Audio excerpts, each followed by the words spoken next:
Right, question 6 from the 2019 paper.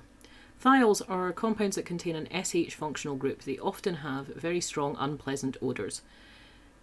Ethane thiol is used to add a smell to gaseous fuels in order to give warnings of gas leaks. A student used the boiling points of ethan thiol and propan 1-ol to compare the strength of intermolecular forces. Okay, right. State the reason why propan 1-ol was a suitable alcohol to compare with ethan thiol. Okay, right. So we are looking at intermolecular forces. So if we're looking at intermolecular forces, you're going to be asked in a minute what was going on with that, and I hope you would recognise straight away. Here we've got a very strong dipole setup, which is actually going to allow hydrogen bonds. The rest of it is going to be LDFs. Okay, so with that in mind, we're looking for a reason to compare them and how they could actually be involved. What we're looking for is the number of electrons. Okay, because electrons are going to link to the number of LDFs that they have, and they have the same number of electrons if you do the count. Like 1, 2, 3, 4, 5, 6, and then count up your atomic numbers for carbon, carbon and sulfur, and the same over here will give us a total of 34 electrons. So they have the same thing, so they're a good one to compare. Explain why propan 1-ol has a higher boiling point than ethan thiol. Your answer should include the names of the intermolecular forces broken when each liquid boils. So it's exactly what I was saying there. Okay, so with this one, the only force that is going to be broken is LDF forces. Okay, however, with propan 1-ol, what you have are, you could argue, LDF forces being set up with the electrons round about, but this OH bond is going to completely outrank all of that. What you've got is your very strong dipole, permanent, caused by our differences in our electronegativities. Helps if I put them around the right way.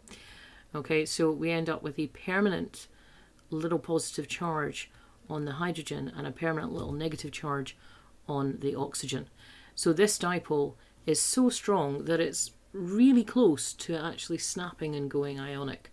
And so this dipole, being the strongest one that you're going to get regularly in compounds, is given a particular name. It's given the hydrogen bond. Okay, so what we have is a permanent dipole, in fact a hydrogen bond as an intermolecular force between the propan 1-ol and just LDFs with the ethan thiol.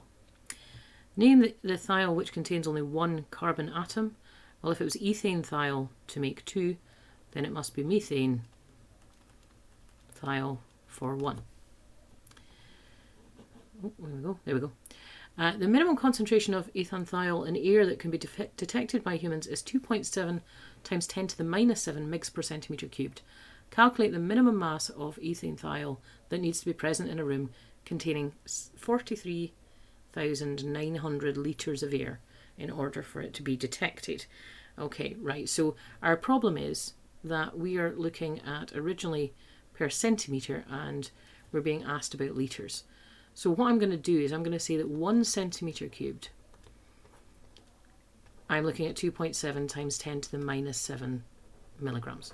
Okay, and I've got 43,900 litres, so I'm going to add in another 3 zeros to get me to centimetres cubed. This many centimetres cubed, how many is it? And just do a proportion. So this big number divided by 1, which is obviously still this big number, times 2.7 times 10 to the minus 7 gives me a total here of 11.853 milligrams. I think that's the simplest way to do it, and that's your 2 marks. Okay, 2-methyl-2-propan thiol is also used to add a smell to gaseous fuels. Suggest why 2-methyl-2-propan thiol is classified as a tertiary thiol. Right, so what they're expecting you to talk about here, the only thing you know as a tertiary is alcohol.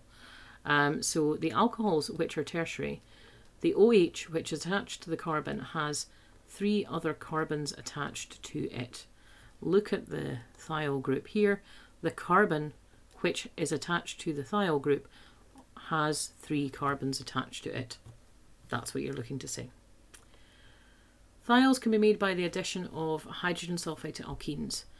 You've got a setup here for 2-methylpropene being converted to 2-methyl-2-propan-thiol. And you've got gram formula masses. Draw the structure for the other isomer formed in this addition reaction. So here's our double bond. And in the first one they've shown us, we have ended up with the first SH has attached here, and the H from here has attached there. So I just need to draw it with them flipped over. So I've got my CH3, my CH3, with my CH and H. Now, so this time, instead of me putting SH on this carbon, I'm going to put it on the other carbon, and I'm going to put the H on this carbon. Fill in the rest of them, because it's a final exam and I need to put my hydrogens in. And that's it. A chemist obtained 84% yield of your 2-methyl-2-propan-thiol after starting with 30.5 grams of 2-methylpropene. Okay, calculate the mass in grams of 2-methyl-2-propan-thiol made by the chemist. Right, okay. So 56 grams, assuming 100% yield, gives me 90.1 grams. He started off with, or she, just says a chemist, 30.5, okay, and then we just use proportion. So 30.5 divided by 56 times by 90.1 means that I should have got 49.07. Okay, I wouldn't even take that out of my calculator and multiply it by 0.84, because that's my percentage, 84%, so 0.84, and that gives me my answer at 41.2%. Oh, sorry, grams, not percent. And that's the final bit of that question, and you're done.